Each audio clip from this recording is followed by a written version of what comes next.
Boa noite, pessoal. Começando mais uma live de quartas, aqui no nosso Centro Espírita Nair Montes de Castro.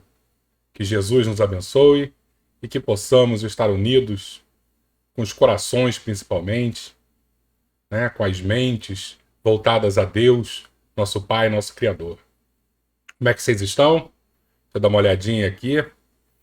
Já temos muitas pessoas. Ó, nosso chat já está bombando, todo mundo dando boa noite. Todo mundo já conversando aqui. Como é que vocês estão? Olá, Renata. Tudo bom? Albertinho, meu grande irmão, também já está aqui. Margarete, como sempre. Eliane também.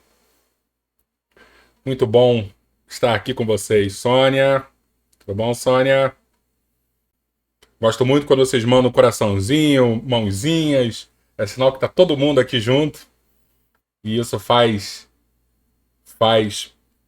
que a gente se sinta muito mais próximo de vocês. Que às vezes falar com uma câmera é tão difícil. Eu não gosto. Eu gosto de estar lá no centro e gosto de estar olhando para as pessoas, né, vendo as reações. Mas as reações que nós temos aqui são as nossas imagenzinhas aqui. Marco Antônio, tudo bom? Cristiane, tudo ótimo. Cristiane, boa noite. É isso mesmo, Marco Antônio, boa noite, na paz do Senhor. Muito legal. As pessoas já estão por aqui. Deixa eu voltar aqui para minha tela para a gente começar a falar. Silvane também, boa noite. Então, como vocês já devem saber, hoje o nosso tema é um tema muito especial, né? Vamos falar sobre Deus. E hoje sou eu que estou aqui. Geralmente eu faço isso uma vez a cada mês, uma vez a cada 2 meses.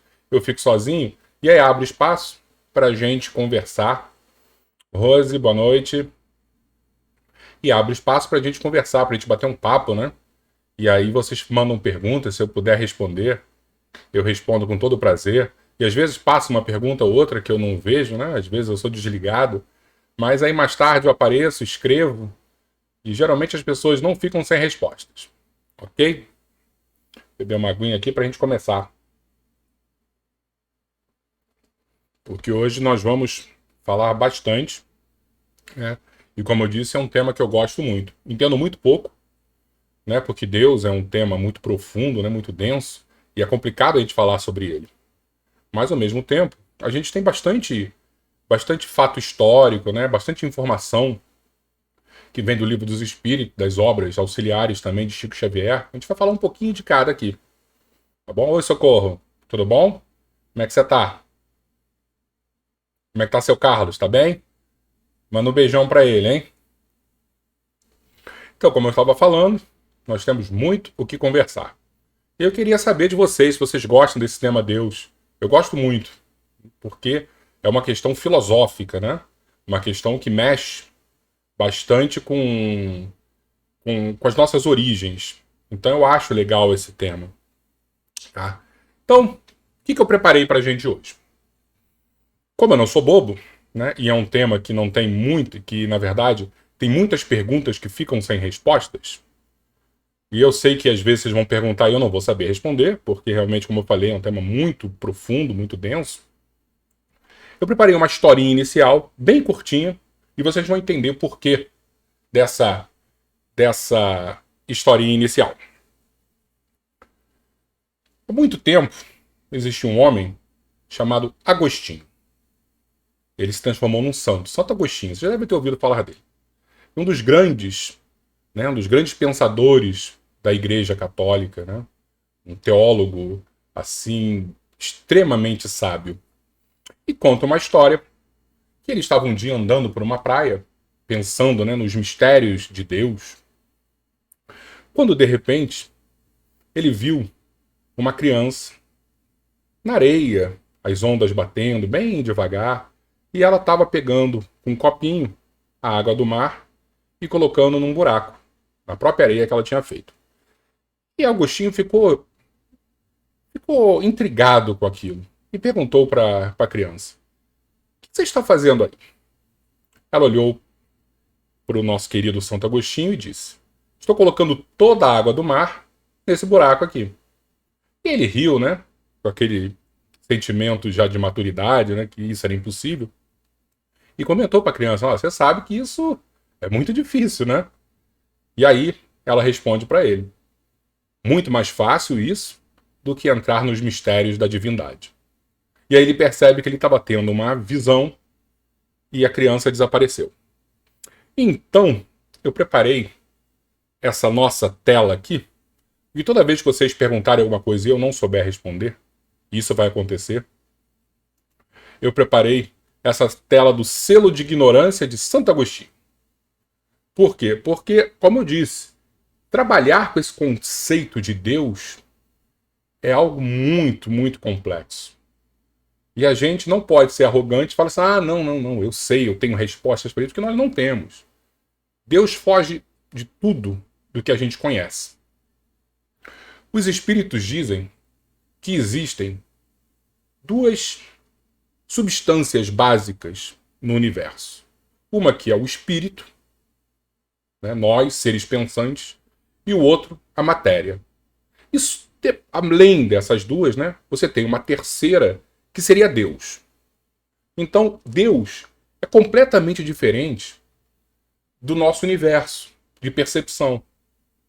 A gente vive no mundo material, então a gente tem facilidade de saber o que é uma mesa, né, o que é uma casa, o ar que respiramos. Apesar de a gente não ver o ar, a gente sabe, a gente sente isso. A gente já está começando a entender o que é o espírito, que é um ser pensante, que dá vida a esse nosso corpo de carne, né, da inteligência. Mas Deus, ele foge desse aspecto dual de espírito e matéria. Por isso a nossa dificuldade. Então a gente vai falar, basicamente, a gente vai começar, basicamente, uma pergunta que Kardec faz aos espíritos sobre o que é Deus. Repare que ele não pergunta aos espíritos. Essa já é a primeira pergunta do Livro dos Espíritos.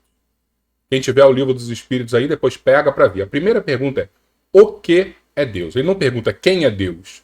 Kardec era um cientista e ele não ia vir com uma pergunta já pré-concebida com resposta, achando que Deus é um senhor, um homem velhinho. Não. Não era quem, é o que é Deus. E aí os espíritos nos respondem: Deus é a inteligência suprema, causa primeira ou primária de todas as coisas. E aí, mais para frente, no Livro dos Espíritos, eu peguei esse complemento para a gente entender alguns atributos da divindade. Que Deus é eterno, imutável, imaterial, único, onipotente, soberanamente justo e bom. Aí, dentro dos atributos, a gente já começa a ter dificuldade, né? Por quê? Deus é eterno. Não teve nem início, nem tem fim. Pra gente, é complicado de compreender, porque nós tivemos um início. Então, como é que a gente vai? Até na teoria a gente entende que não tem... Mas quando a gente começa a aprofundar, eles falam: olha, antes de Deus, tipo... Não, peraí, não existe antes de Deus. Porque Deus é o início de tudo. Na verdade, não existe nem esse início. Então fica tudo muito complexo para nossa cabeça. Deixa eu ver aqui como é que nós estamos. Oi, Patrícia, Cristiane, Silvane, Nancy. Então, vamos fazer uma brincadeirinha aqui em relação a esse termo eterno. Nós seríamos, na matemática, os números naturais. Lembra que começa do zero e vai até o infinito. Você acha que o número natural vai conseguir entender o que é um número inteiro, que é do menos infinito até o mais infinito? Não consegue. Ele não nasceu para isso. Ele tem um início. Então, até a gente conseguir amadurecer psicologicamente, né, a gente vai demorar muito tempo para conseguir realmente compreender essa natureza eterna de Deus. Ou um ser imutável. Deus é imutável. A gente muda o tempo inteiro. Somos essas metamorfoses ambulantes, né? Como dizia Raul Seixas. Imaterial. Por mais que o espírito seja imaterial, e a gente sabe disso, a gente vive num corpo de carne. Então, para a gente também é muito complicado compreender essa questão da imaterialidade de Deus. Um ser único. A gente há pouco tempo começou a compreender. Mas antes a gente achava que eram milhares de deuses, né? O politeísmo, onipotente, soberanamente justo e bom. Nós não somos nada disso. Então a gente não consegue analisar como é que Deus é tão bom, porque nós temos desejo de vingança. Então quando existe alguma situação onde a gente, não, porque Deus, ele está sempre perdoando, é amor, fala assim, não, peraí, como é que pode? Então é muito distante Deus da gente. E é isso que a gente vai falar. Então a gente vai começar, primeiro, dentro de um pensamento interessante que os espíritos também passam para os espíritas, né, no livro dos espíritos, quando ele fala que a gente precisa analisar, né, a obra, e aí a gente chega até o artista. Então quando você vê um quadro, e o quadro é belo, você fala assim, olha, esse quadro não se formou do nada. Alguém foi lá e pintou. Quando a gente vê um relógio suíço, por exemplo, aqueles caríssimos, a gente vê, teve algum especialista que foi lá, desenhou, que colocou isso, tirou do papel e criou esse relógio. Né? Existe um artista ali por trás. E Deus é a mesma coisa. Quando a gente vê a obra da criação, por mais que a gente não entenda ainda como é feito, mas a gente percebe que existe um ser superior que desenhou, que pôs em prática toda essa obra da criação. Então a gente vai ver, fazer uma brincadeirinha rápida. O nosso endereço cósmico, né? A nossa Terra aqui.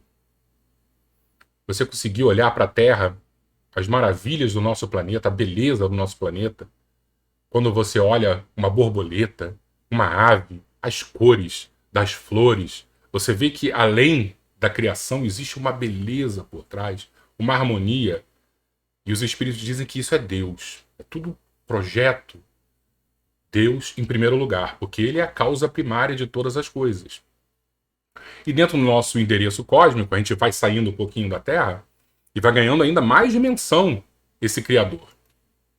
Olha a nossa Rua, que é o nosso sistema solar. Você tem o Sol e os nossos planetas. Eu sou velho, eu sou de uma época onde Plutão fazia parte desse número de planetas aí, mas depois de um certo tempo, Plutão era tão pequenininho que ele acabou virando um planetóide, agora nós temos só 8 planetas. Então a gente vê que a nossa Rua, dentro desse endereço cósmico, é o nosso sistema solar. Uma estrelinha só pra gente, né? Nós temos aquela ruazinha bem simples, né? Que só tem uma estrela, por mais bonita que seja, a gente está longe de ser a rua mais bonita. Vamos nos afastar um pouquinho mais. Aí nós estamos já na nossa galáxia, seria o nosso bairro. E aí uma brincadeira interessante é a gente imaginar quantas estrelas existem nesse nosso bairro, na nossa galáxia, né? Aí a gente já começa a olhar para Deus e fala assim, caramba, realmente é algo muito acima do que eu imaginava.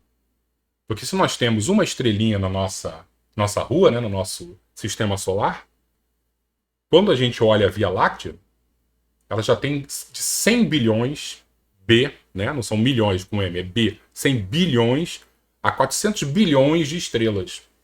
E aí você vê a complexidade da criação. Vamos nos afastar mais um pouquinho para a gente continuar nessa brincadeira. Agora já estamos na nossa cidade, né? Olha quantas galáxias a gente consegue enxergar. Aí os astrônomos dizem que também são mais 100 bilhões, com B novamente, de galáxias. É muita coisa. Então, quando a gente se achar muito importante e a gente olhar para o céu, aqui no Rio não vale, né? Que a gente vai olhar para o céu e a gente vê o quê? Mais 5 estrelas só, por causa da poluição, da iluminação. Mas quando você está no interior, está sentado olhando assim para aquele céu e vê aquela multidão de estrelas, se achar realmente muito importante, a pessoa tem que ter algum problema. Porque a obra da criação é gigantesca perto de nós, do nosso valor. E esse é o nosso Deus, que criou o céu e a terra, né? Numa questão bíblica, que a gente lê a nossa Bíblia, né? E eles falam que foi em 6 dias, depois o sétimo. A gente não está entrando nessa discussão se está certo ou se é errado. Mas é interessante que existem diversas informações que falam sobre a criação e falam sobre Deus. Então a gente vai entrar um pouquinho nessa seara para tentar compreender como é que Deus era visto lá atrás em comparação ao que os espíritos nos informaram hoje em dia. Né? Quando digo hoje em dia, em 1857, né, no Livro dos Espíritos, na publicação do Livro dos Espíritos.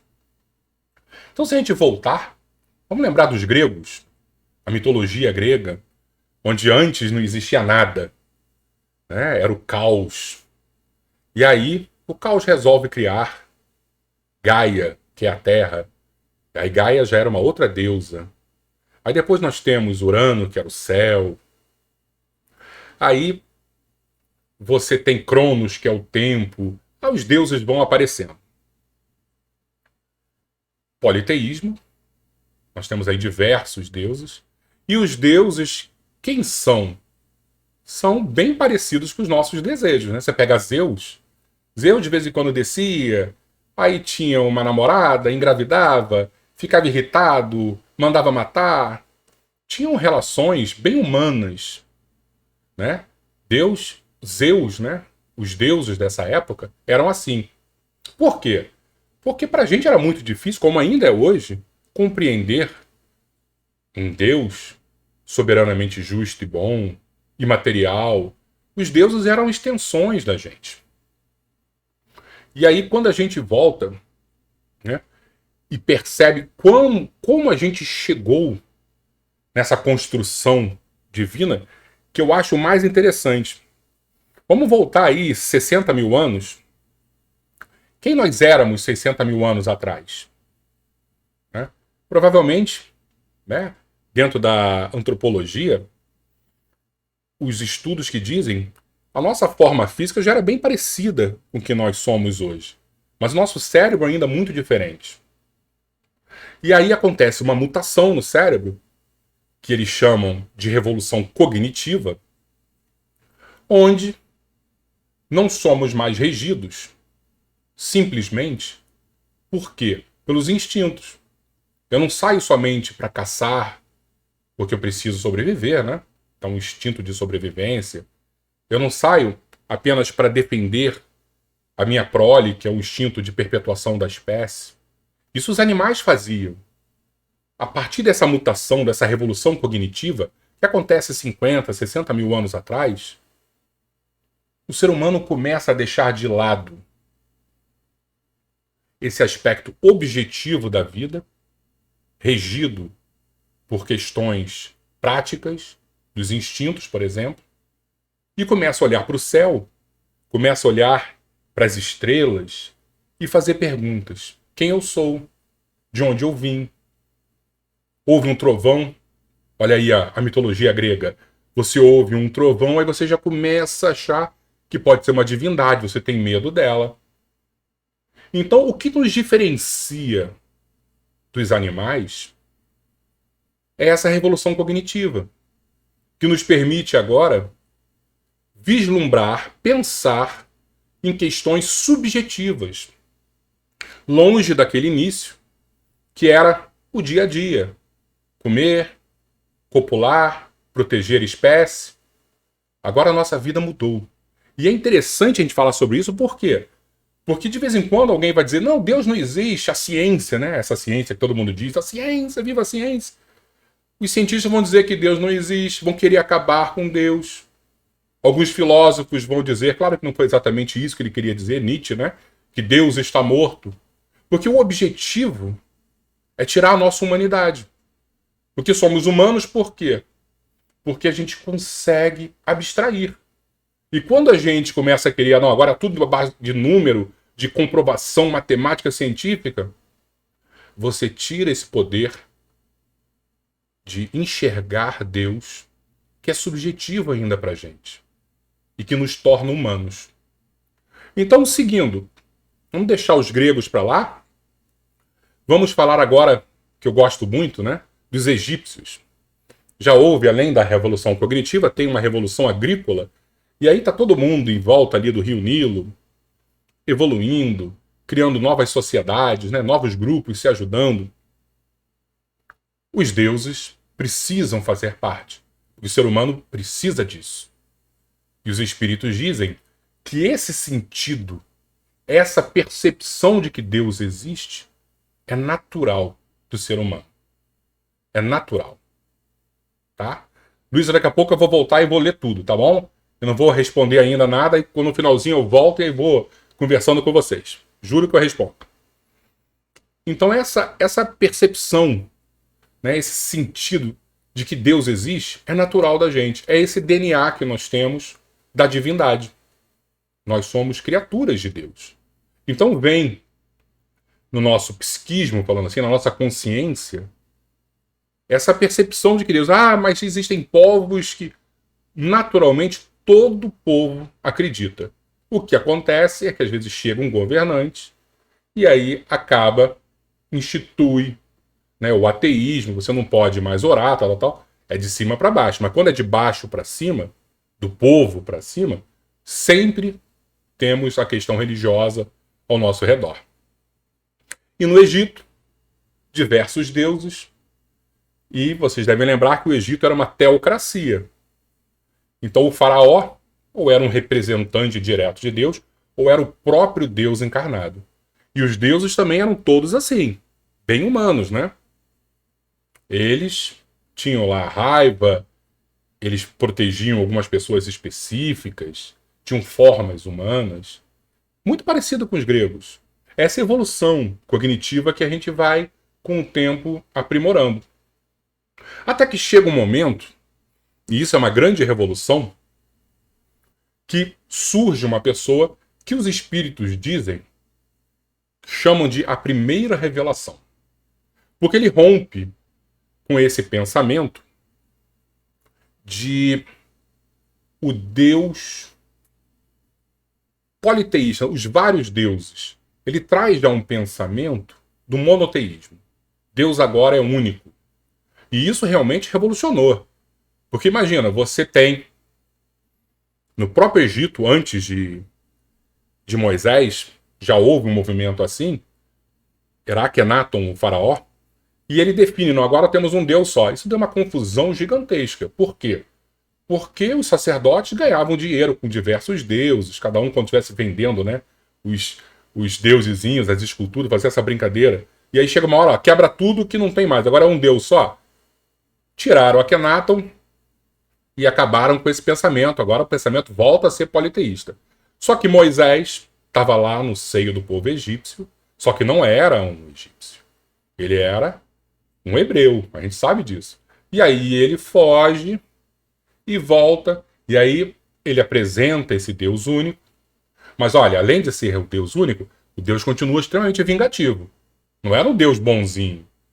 Lembra das 10 pragas do Egito? A última era matar o primogênito. Deus protegia o povo escolhido, que eram os hebreus. Deus tinha lado na história. Então, essa construção, o primeiro passo da divindade é o monoteísmo.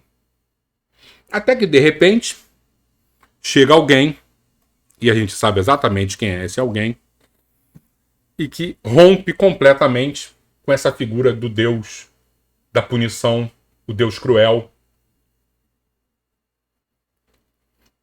e que é Jesus. Jesus vem e fala assim, gente, esquece aquele Deus. Nós temos um outro Deus aqui para apresentar para vocês.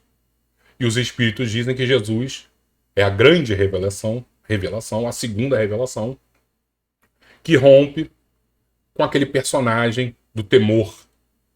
Agora é um personagem do amor. E aí, a gente vai dar uma pausa aqui em Jesus, por mais que Jesus não esteja nessa categoria de Deus, mas vocês devem ter visto que tem uma chamada para nossa live, que a pergunta é, Jesus é Deus? Porque a gente sempre ouve, né? Jesus é Deus. Tentar entender de onde vem esse pensamento. Então, lembrando que Jesus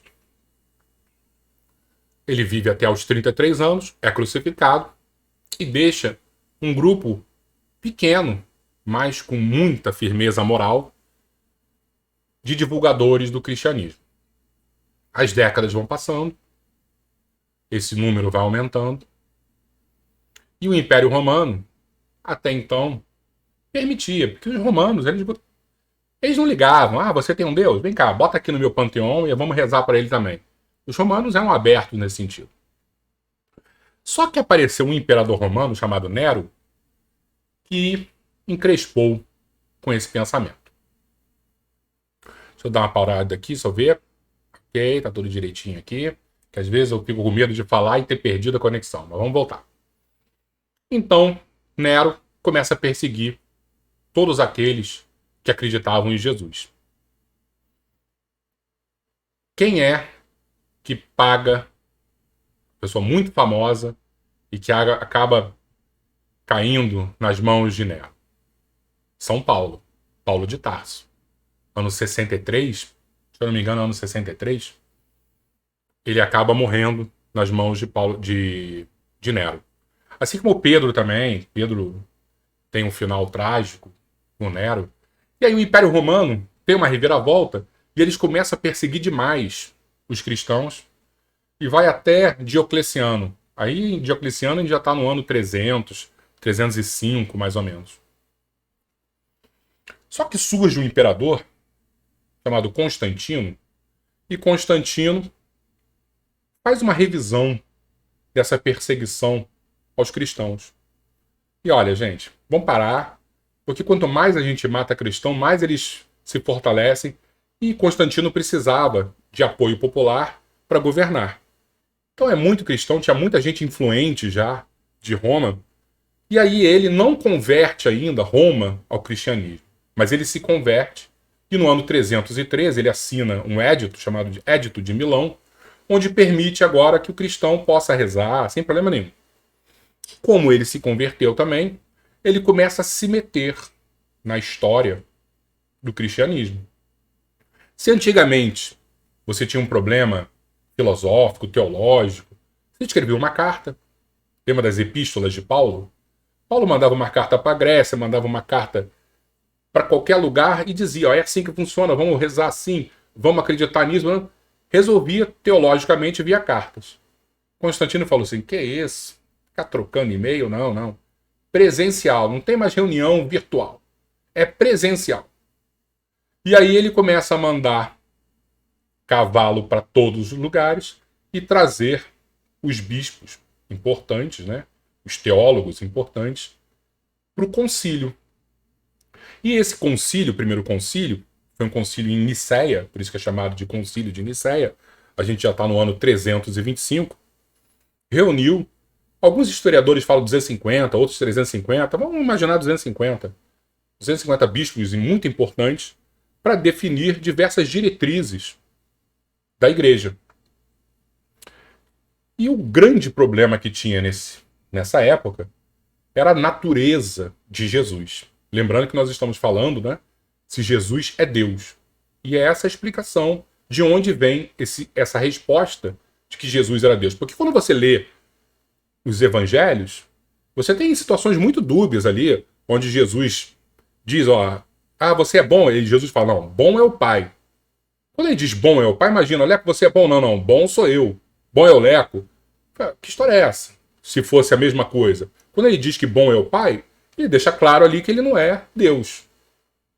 Então tem diversos detalhes, diversas passagens onde Jesus indica que não é Deus. Na cruz, ele olha e fala assim, Pai, por que me abandonaste? Se fosse realmente ele Deus, ele não teria esse diálogo com ele mesmo.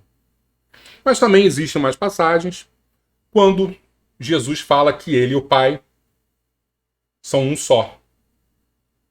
Então as pessoas ficam realmente com essa dúvida, e é natural. E, ó, sinceramente, eu não estou muito preocupado se Jesus é Deus, não. A gente está falando uma questão histórica. Se você acredita que Jesus é Deus, não há problema nenhum. Se você não acredita, também não há problema nenhum. Esse não é o ponto. É a gente entender de onde vem essa história. E aí, Constantino reúne o pessoal, voltando à história do concílio de Niceia, reúne todo mundo, e tava essa briga feia, que era um homem chamado Alexandre de Alexandria, e o outro chamado Ário. Por isso que essa disputa do arianismo. E o arianismo não tem nada a ver com esse arianismo agora recente de Hitler, tá? Com os nazistas, não, esse pensamento ariano. Isso é uma outra história. O arianismo dessa época era em reação à divindade, né, de Jesus. E eles estavam brigando, Constantino arranja esse concílio e há uma votação. Foi uma derrota terrível para o Ário. Então Jesus, a partir desse dia, foi oficialmente chamado de Deus. E a gente pode dizer, não, mas olha só, são pessoas especiais, pessoas santas que estavam ali definiram isso, então temos que concordar. Ok, também.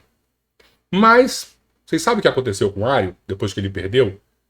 E perdeu só com 2 votos, ele só teve 2 votos. Ele e de uma outra pessoa que votou com ele. Eles foram excomungados, expulsos e exilados. Agora imagina você. Você está numa decisão dessa, numa votação, e aí você sabe que se você perder, algo muito ruim vai acontecer contigo. Aí você é o 5º a votar. Se os 4 primeiros já votaram que Jesus é Deus, eu votava junto. Eu sou medroso, fazia, não quero morrer, não quero ser exilado, não quero ser excomungado. Então a gente tem que entender também que eram todos seres humanos, né, dentro desse jogo político. E quando você olha o Império Romano controlando, você tem um outro aspecto, que é um aspecto bem interessante. Lembra que nós falamos do Egito, da teocracia, onde o faraó era um deus encarnado, né, um sistema teocrático? É isso, onde você tem um deus ou um representante de Deus, que é o governador. Roma também era assim. No ano 27, quando Caio Otávio vira imperador, ele não é apenas ditador, ele não vira apenas um líder político, ele se transforma em Deus. Por isso, de Caio Otávio, a gente conhece como Otávio Augusto. Roma tinha diversos deuses. Então, por que não colocar também esse status de Deus para o seu imperador? E aí, imagina a cabeça de um romano, já que Roma agora abraçou o cristianismo, se Jesus não fosse Deus. Falei, cara, meu imperador é Deus. Como é que Jesus não vai ser Deus? O imperador é maior que Jesus? Então a conta não quer fechar. Então, Jesus realmente foi alçado à estatura divina para o número fechar, para as pessoas conseguirem rezar para Jesus. Senão, o romano simples não ia acreditar em Jesus. O imperador era mais forte que ele. Então vamos falar um pouquinho aqui sobre essa passagem que eu acho bem interessante.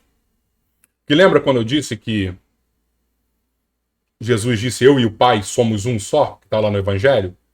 Eu tirei essa passagem do livro Evolução em Dois Mundos, de Chico Xavier, psicografado, o espírito que psicografou era André Luiz. Chama-se Cocriação em Plano Maior. Aí ele está dizendo que Deus cria, nessa substância original, né, da criação, ao influxo do próprio Senhor Supremo, operam as inteligências divinas a ele agregadas, em processo de comunhão indescritível. E Emmanuel diz que Jesus é uma dessas inteligências divinas e que tem essa comunhão. Então, quando ele diz, então, eu e o Pai somos um só, é essa sintonia que Jesus tinha. Um espírito, então, para o espírita, Jesus é o quê? Um espírito, mas não é igual a gente. Ele já foi muito, muito tempo atrás, mas que ele aprendeu tanto, que ele já está em sintonia perfeita com o Criador. E aí ele pode dizer, eu e o Pai somos um só. Aí pra gente a conta fecha. E Jesus é tão grande que Emmanuel, no livro A Caminho da Luz, ele fala que 4,5 bilhões de anos atrás, quando o nosso planeta Terra começou a se formar, quem é que estava com a mão na massa? Era ele, era Jesus. Então imagina, você tem aí 4,5 bilhões de anos que ele já é um espírito gigantesco. E olha a responsabilidade dele falar assim, ó, não, eu vou lá, vou encarnar e vou ajudar essa galera. Ele podia mandar um estagiário de luxo, né? Ele mandou alguns estagiários. Quando você pega Sócrates, quando você pega Confúcio, quando você pega Buda, né? Você tem diversos espíritos, dizem que esses eram grandes espíritos, muito abaixo dele, que começaram a trabalhar o terreno filosófico, religioso, para as ideias do Cristo já chegarem já bem mais tranquilas. Mas ele poderia botar alguém maior, não. Ele realmente definiu vir. Então, eu não acredito que Jesus é Deus. Essa não é a discussão. E para o espírita, o que é muito importante, por mais que possa soar mal, porque Jesus não é Deus para a gente, Jesus é muito grande. É muito grande. E isso faz muita diferença para a gente. E quando a gente está em oração, a gente tem que ter essa percepção que Jesus está integrado com cada célula do nosso planeta. Então, até os nossos pensamentos que a gente nem imagina ter, ele está conectado com a gente. Ele está percebendo as nossas dificuldades. Então, a oração é muito importante, porque ele está lá, tentando nos abraçar. E a gente precisa também ir na direção dele. É uma via de mão dupla. Tá? Então, vamos voltar aqui, porque eu acho que agora a gente vai chegar na parte que para mim é mais importante, porque às vezes a gente está falando aqui diversas questões que a pessoa não entendeu direito, que são temas às vezes um pouco complexos mesmo. Esse é o momento, se você chegou agora, se você está aqui, esse é o momento que vai fazer diferença na nossa live e, se Deus quiser, nas nossas vidas. Porque a gente falou sobre Jesus, se Jesus é Deus, mas o que é mais maravilhoso dessa história é qual o papel de Jesus na Terra. Lembra que eu falei dos deuses gregos? Tinha um deus chamado Hermes, que ele fazia a ligação entre o ser humano e Deus. E os deuses, né? Era o carteiro. E aí nós temos hoje uma palavra que remonta a esse Hermes, que é... Você vai olhar para Deus e vai tentar compreender quem é esse Deus. O termo que a gente usa é hermenêutica, que é essa interpretação divina. Jesus é essa chave hermenêutica. Jesus é a interpretação. E por quê? Porque ele está em sintonia. Porque ele chegou num ponto onde ele conhece Deus. E aí quando Jesus vem aqui, ele rompe com o pensamento lá de Moisés, por exemplo, que era um Deus que era cruel, Deus do temor. E qual é a passagem que Jesus nos mostra, nos apresenta essa psicologia desse Deus novo? Para mim, acho que a mais bonita, e a gente vai falar rapidamente, que não é o nosso tema, para a gente abrir as questões de perguntas e respostas, é a parábola do filho pródigo. Vocês devem conhecer que o filho pródigo é aquele rapaz, caçula, que trabalhava com o pai, e o pai está representando Deus nessa parábola, e fala assim: pai, olha só, me vê minha parte da herança aí, eu não aguento mais. Eu quero ir embora, não quero mais trabalhar, abandonei tudo. E aí ele pega lá um dinheiro dele, que ele tinha direito, e vai embora. Gasta da pior maneira possível. Festas, bebidas, mulheres, gasta tudo. Chega um momento, ele não tem mais dinheiro, está desesperado, tem uma grande crise financeira no lugar onde ele está, não tem emprego, não sabe fazer nada. Ele acaba ficando numa situação extremamente dramática e aí ele pensa: eu preciso voltar para casa. Não, para casa não. Porque ela não é mais minha casa. Olha o sinal já de arrependimento sincero. Eu vou voltar e vou pedir emprego para aquele homem que um dia eu chamei de pai. Eu não vou mais chamar de pai porque eu não mereço, porque ele era muito digno. Arrependimento sincero. E aí ele resolve retornar. Chegando perto de casa, quem ele já vê, que já está no portão esperando? É o pai dele. Olha a figura que Jesus está apresentando para a gente. Não é o cara que está irritado que o filho abandonou. Não. O pai está lá no portão. Corre, enche de beijos o filho. Imagina que situação dramática, porque o pai não fazia isso naquela época. Isso é coisa de mãe. E Jesus diz que o pai enche de beijos o filho. As pessoas devem ter ficado horrorizadas, porque a gente não percebe isso. Chama os empregados, pede um anel, pede um chinelo novo, mata lá um novilho extremamente macio. E aí, o irmão mais velho olha isso tudo. O que o irmão mais velho faz? Faz exatamente como a gente faria. Ô pai, vem cá. Como é que você aceita esse cara de volta? Ele pegou o dinheiro, foi embora, gastou tudo, com mulher, com festa, com bebida, e agora volta e você dá isso tudo pra ele? Que absurdo é esse? Como é que você faz isso? E aí vamos entender o pensamento do pai. Vamos fazer uma brincadeira. Vamos imaginar que essa parábola tenha sido contada por porcos. Aí o porquinho saiu de casa, abandonou tudo, foi lá. Ele não levou dinheiro, porque o porquinho tem dinheiro, mas levou lavagem para poder aproveitar. Aí encontrou lá diversos outros porcos e ficavam no esterco rolando. Nós que não somos porcos, o que a gente faz? Coitado desse porco, meu Deus do céu. Olha o que ele está fazendo com a vida dele. Mas o irmão dele, que simboliza também a humanidade, tem um olhar de inveja, porque provavelmente o irmão queria também estar com as mulheres, estar com as bebidas, só que não teve coragem. Então o olhar é muito crítico do irmão. Mas o pai, ele vê como porco. Assim, ó, meu filho estava perdido, meu filho era um porco. E agora, de alguma forma, ele voltou para a natureza humana e aceita de volta. Isso é extremamente importante porque a gente cai. Vou mudar aqui a nossa tela. A gente cai para o soberanamente justo e bom, que nós não somos. Então a gente tem dificuldade de entender essa questão de estar esperando na porta e nem perdoar. A gente não está falando perdoar, é algo humano. Você acha que o pai estava magoado? Ele estava triste. Ele estava sentindo, quando Jesus conta a parábola, estava cheio de compaixão.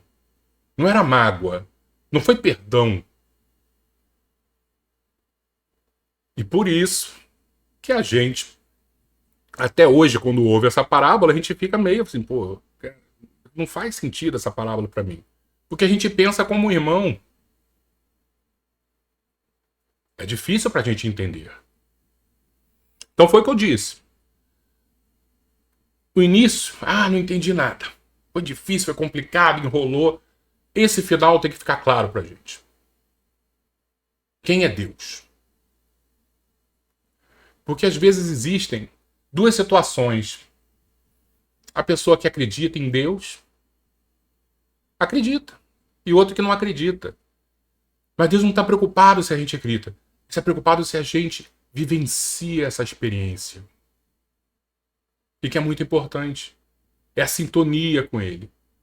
Mesmo que eu não acredite, às vezes você está naquele pôr do sol maravilhoso. Eu não sei quem é o relojoeiro, mas o relógio é lindo, o sol é maravilhoso. E você entra em sintonia. E é isso que a gente precisa.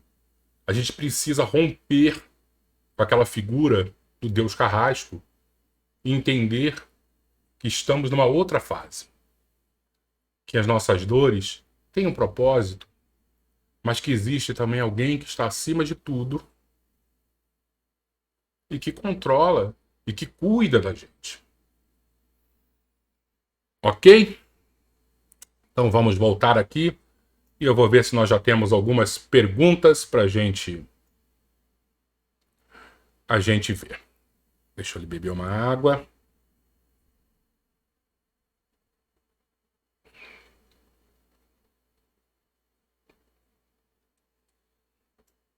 A Cristiane falou assim: alguns irmãos conheceram Deus pelo amor ou pela dor. Mas independente do motivo, amor ou dor, o importante é encontrá-lo e descobrir como ele é único na vida da gente. Exatamente, Cristiane. Exatamente. Isso faz toda a diferença. Isso faz toda a diferença.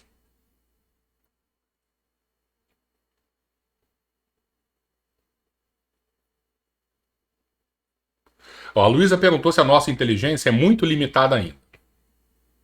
Na verdade, ela fez uma afirmação. Eu gosto da Luísa porque a Luísa é isso. Ela afirma realmente e tem toda a certeza, Luísa. Você está certa, tá? A nossa inteligência é muito limitada. Existe um... Vou botar aqui. Existe um vídeo que eu gosto muito, que é um astrônomo chamado Carl Sagan. E ele faz uma analogia legal sobre as dimensões. Então você tem uma linha, é uma dimensão, um quadrado são 2 dimensões, um cubo são 3 dimensões. E aí o que é legal é quando ele faz essa analogia, é que o quadrado, por ser 2 dimensões, ele não consegue compreender o que é um cubo, que é esse quadrado tridimensional. Nós somos isso, a nossa natureza é diferente da natureza divina e nós temos muita matéria. Então, provavelmente, o nosso cérebro não é programado ainda para compreender e, sem o corpo físico, só o espírito livre, nós não temos ainda condições de compreender também, porque a gente é muito material. O nosso perispírito, que é esse corpo que envolve o nosso espírito, é muito denso. Então, quando você repara Jesus já não tem mais, como a gente conhece, um perispírito. É livre para entrar em contato. Ele é imaterial. E aí ele consegue compreender, sentir, estar em sintonia. A gente ainda não tem essa capacidade. É como se fôssemos aquelas luzezinhas de árvore de Natal e tentasse ligar direto numa rede de transmissão. Claro que se a gente fizesse isso, iria explodir essas lanterninhas. Vamos voltar.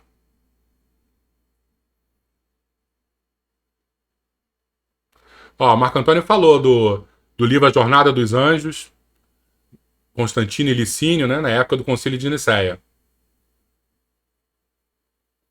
Eliane perguntou, Leco, quanto mais evoluímos moralmente, mais sentimos o que é Deus? Exatamente.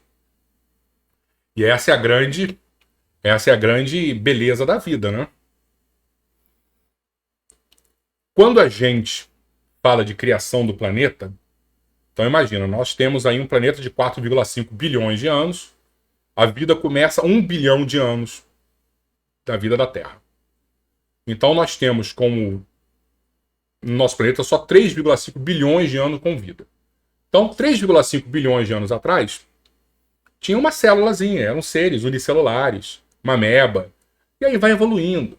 Esses seres ainda muito materiais vão evoluindo, até que chega um momento que os primatas começam a dominar o planeta, e aí a evolução, os mamíferos começam a dominar, os primatas começam a evoluir mais, e aí nós temos já o gênero que vai chegar no Homo, até chegar no Homo sapiens sapiens.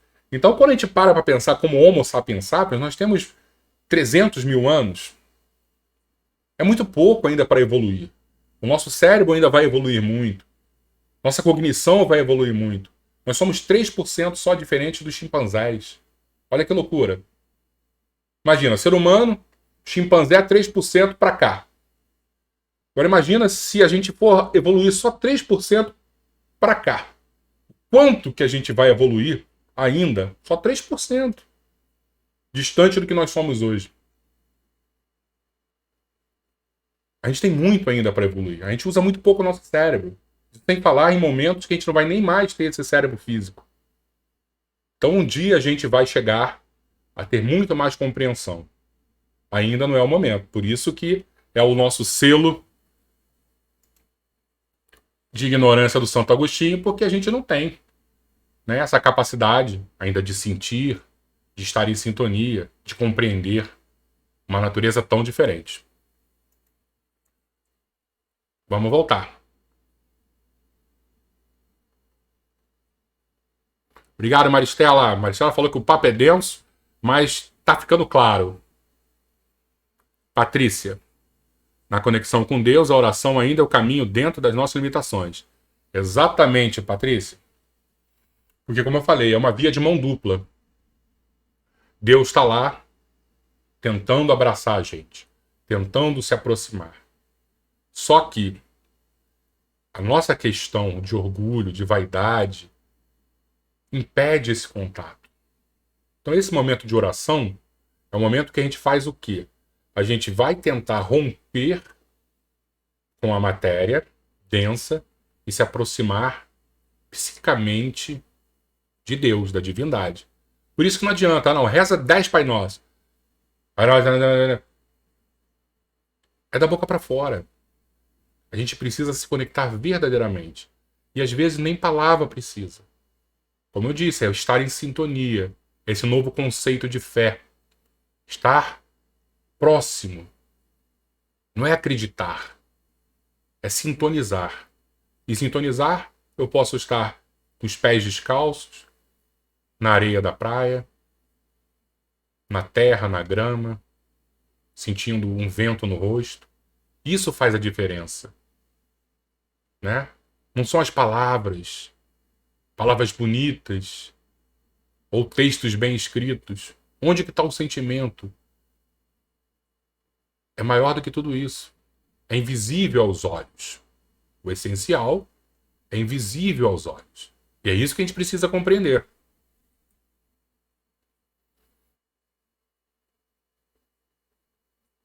Ó, a Cristiane está falando que a nossa evolução pode ser anual, mensal, semanal, por alguns diárias. Cada um de nós evolui de acordo com o que vivemos, de acordo com a necessidade de cada um, e amadurecemos na graça de Deus. É isso. E é interessante a gente ter esse pensamento também, porque Deus não tem pressa. Lembra que a gente falou da idade da Terra? Vai querer o quê? Que agora na reta final a gente enlouqueça e queira mudar, dar um grande salto? Não vamos, às vezes vai conseguir passar um mês assim, né? Igual dieta. Olha que eu sei que eu falo com propriedade, sou gordinho. Faz dieta, um mês maravilhoso. Chega uma hora e você não aguento mais. Por quê? Porque a gente quer enlouquecer, a gente quer fazer tudo de uma vez só, parar de comer de um dia para o outro. Não dá. É mudança de hábito. Só que isso é muito difícil. Então a conexão tem que ser a tentativa diária. A evolução diária. Amadurecimento. Sem saltos. Ah, mas eu queria ser bom. Calma. Bom é o Pai. Jesus já falou isso. A gente precisa tentar. Isso é tentar. Cada dia a gente tenta um pouquinho. E a gente vai errar, a gente vai voltar atrás, vamos tentar de novo. E o mais importante é estar dentro de um templo religioso, com grupos que pensam de maneira tranquila. Porque aí eu quero mudar, mas eu paro num grupo que você vê nitidamente que as pessoas não estão olhando na mesma direção. Adianta? Não, não adianta. Então a gente tem que romper também com alguns hábitos antigos para conseguir mudar a nossa atmosfera. Tá bom? Isso, Patrícia. A natureza não dá salto. Viu? A Rose falou, né? Essa conexão, os nossos sentidos vão se aprimorando. Exatamente, Rose. A gente vai passando o tempo e vai tentando. Chega uma hora, é igual a questão mediúnica. Chega um momento assim, eu não sou médium. Então você não vai ver, você não vai ouvir, mas vai tentando sintonizar. Aí daqui a pouco você está sentindo um pensamento diferente, uma aproximação melhor. O pensamento, a respiração fica mais tranquila. Tem gente que tem uma grande antena parabólica e nós, alguns, temos uma anteninha com bombril e a gente tem que dar o nosso jeito de sintonizar. E com Deus, é igual para todo mundo. Tá lá tentando se aproximar da gente. Tentando que a gente entenda que Ele é o Deus que Jesus apresentou. É o Deus do amor. É o Deus que quer o nosso bem.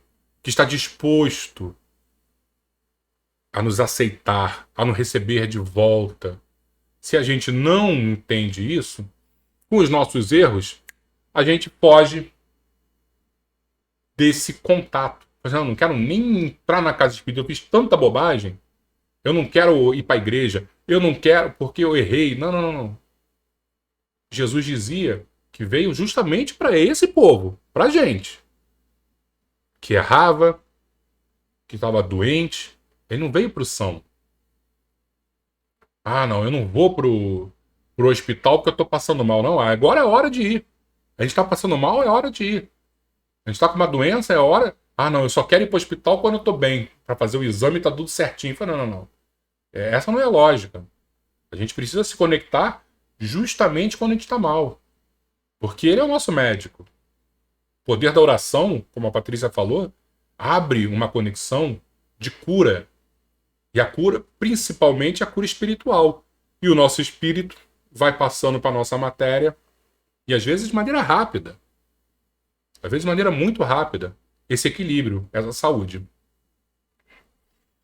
Pessoal, nós temos aí já 1 hora de live, hein?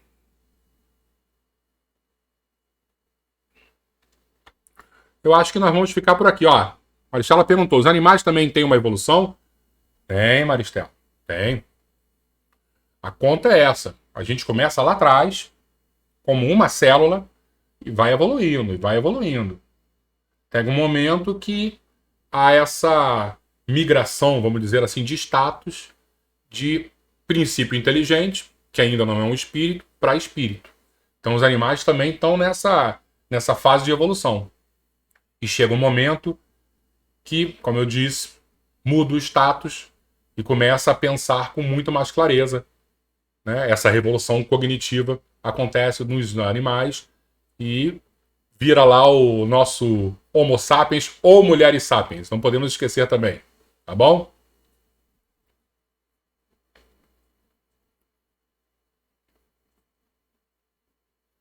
É isso, Eliane.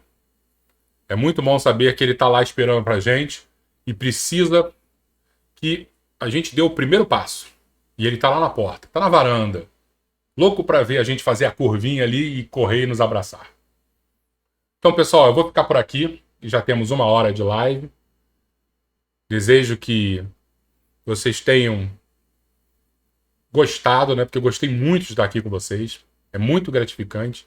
Aprendo muito quando eu sento para fazer um estudo, para entender como é que funcionam as coisas. Para mim é muito legal mesmo. Eu gostaria muito que vocês também saíssem tão bem quanto eu estou saindo daqui. E vamos tentar realmente buscar essa conexão com Deus, que é muito, muito importante. E se Deus ainda for difícil, vamos apontar para Jesus. Jesus é aquele representante, é a hermenêutica. Né? Ele faz essa ponte, ele é o carteiro entre nós, seres humanos, e a divindade. Vamos focar nele. Então vamos fazer uma prece final para a gente encerrar. Mais uma vez, obrigado aí. Gostei muito, muito mesmo de estar com vocês. Tanto que, ó, temos 1 hora de live aí e eu tô, se puder deixar eu fico falando aí. Vamos lá, beijo, beijo. Ah, Ana aí, beijo, Ana. Patrícia também, beijo, beijo em todos vocês. Vamos fazer a nossa prece. Vamos fechar então os nossos olhos.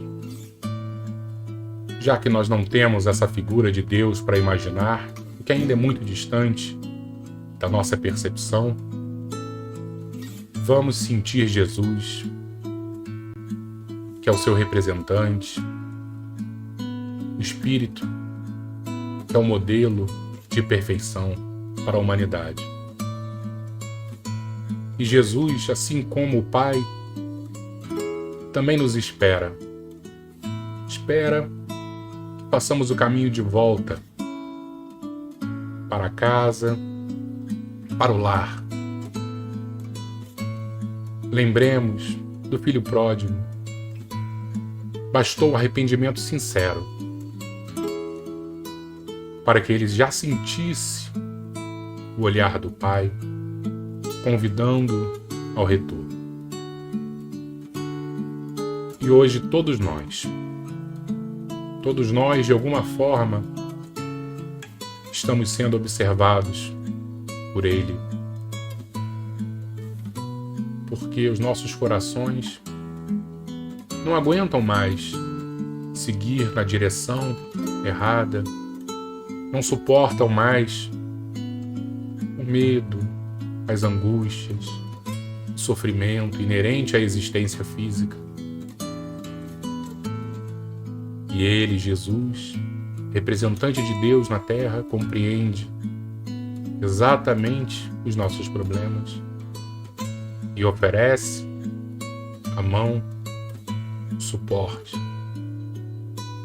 o amor. Possamos aproveitar este momento de conexão. Possamos lembrar que o amor cobre uma multidão de pecados. E esse amor não nos falta. Obrigado a todos. Que Jesus nos abençoe, hoje e sempre. Assim seja, Senhor.